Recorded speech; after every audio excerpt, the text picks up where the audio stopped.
So there are a lot of things in our lives that we just don't have any control over, and it might feel sometimes like those things are getting the better of us.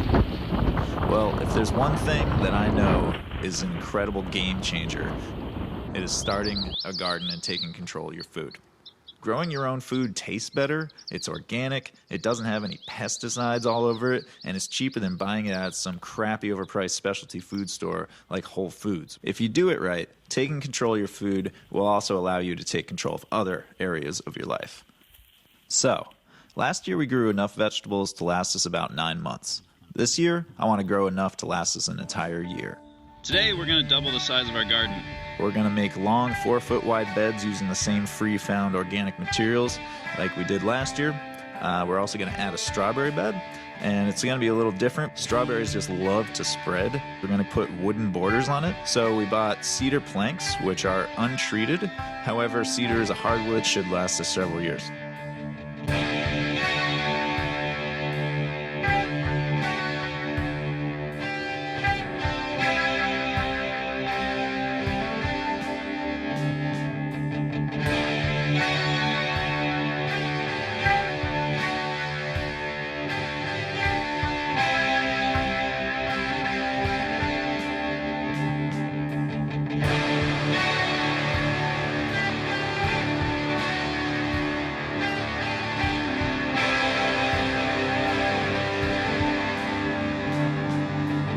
So the asparagus crowns are these beautiful long plants. Each one of those is an asparagus crown. And so they've been soaking in here for about 15 minutes, and now they're ready to go straight into the ground.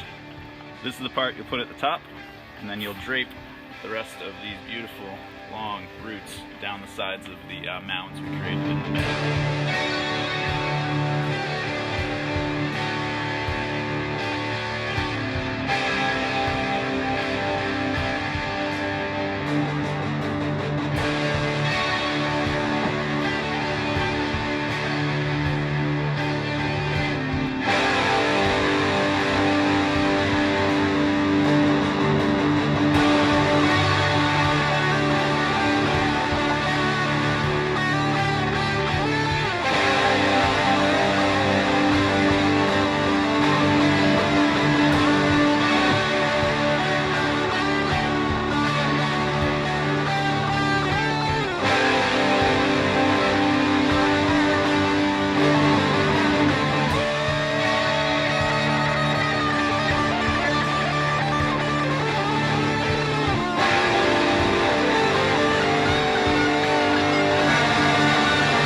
So there we have it. We finally have our asparagus bed finished. Hey guys, so I learned a pretty important lesson about digging into soil and knowing what your soil type is before you start a garden. Since we have the lasagna method, of course, we build our garden beds on top of the ground instead of digging. Well, we had to dig for the first time onto our land to put in an asparagus bed because they have bigger roots and need more space. And we found out some unpleasant things. First thing we hit was tons of rock. We needed a pickaxe to break through this stuff. I was actually breaking rock more than I was digging. I hope to never do anything like this again. It was back-breaking, labor-intensive, miserable work. Then, once we dug a trench, we found out it's all clay in there along with the rocks. Well, now we have a swimming pool. You do not want a swimming pool in your garden. What you want is nice, broken apart, healthy soil that allows water to drain through it and is full of nutrients. Instead, we have clay. So now, not only do I have to dig this trench for our garden, I now have to create a drainage system to make sure that this kind of water does not back up again. So between those things, I'm really, really glad that we started with the lasagna garden method. Raised beds would have done the same thing, but if you don't know what your soil type is, it is worth taking the time to find out before you plan on what kind of garden you're going to start.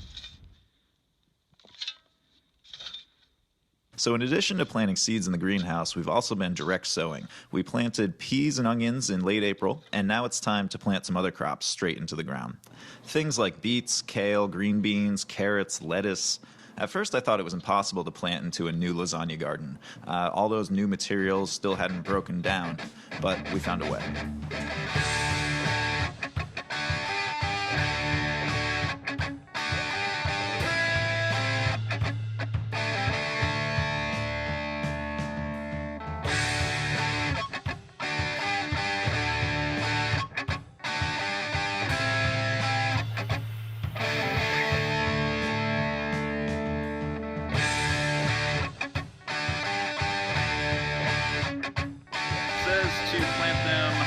5 seeds a foot.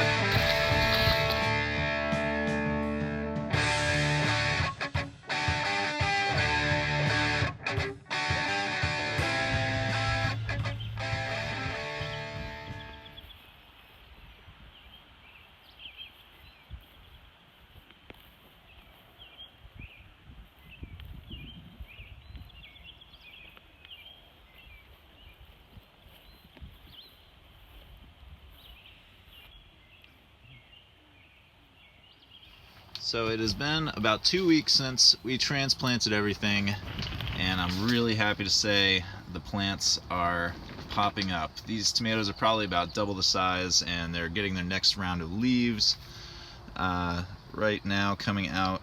So transplanting was the way to go. I'm still not certain why all the seeds we planted took so long to germinate and kind of got stalled. Maybe it was just that cold temperature, those late frosts that we were having.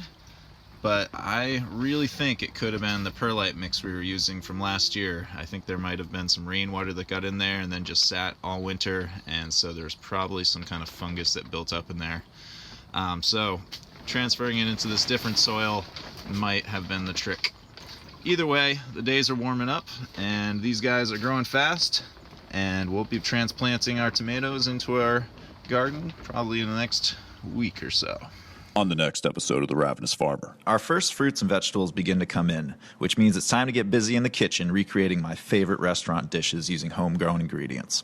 We also experiment with companion crops and begin to wage all-out war with several common garden pests.